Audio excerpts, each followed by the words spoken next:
بسم اللہ الرحمن الرحیم۔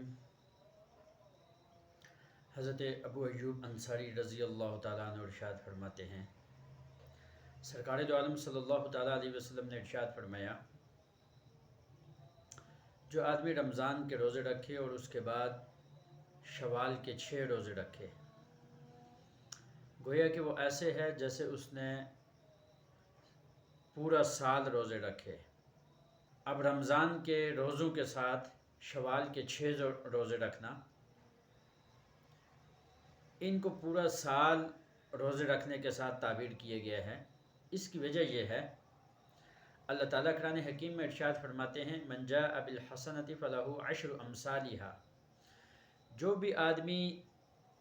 ایک نیکی لے کر آئے گا اس کا بدلہ اس کو 10 گنا دیا جائے گا۔ تو محدثین نے لکھے ہیں کہ یہاں جو رمضان کے روزے رکھے گا تو اللہ تعالیٰ ایک روزے کے بدلے اس کو 10 گنا اجر عطا کریں گے، گویا کہ ایک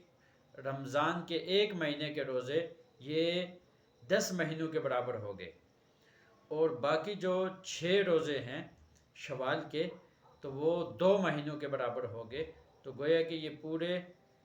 12 مہینے بنتے ہیں۔ گویا کہ ایک انسان اگر ایک رمضان کے مہینے کے روزے رکھے اور 6 شوال کے روزے رکھے گا تو گویا کہ ایسے ہے جیسے اس نے پورا سال روزے رکھے۔ تو یہ بہت بڑی فضیلت ہے، لہٰذا ہمیں چاہیے کہ جو آدمی اس کی استطاعت اور طاقت رکھتا ہے تو اس کو چاہیے کہ وہ شوال کے 6 روزے رکھے۔ ہاں، اگر کسی آدمی کے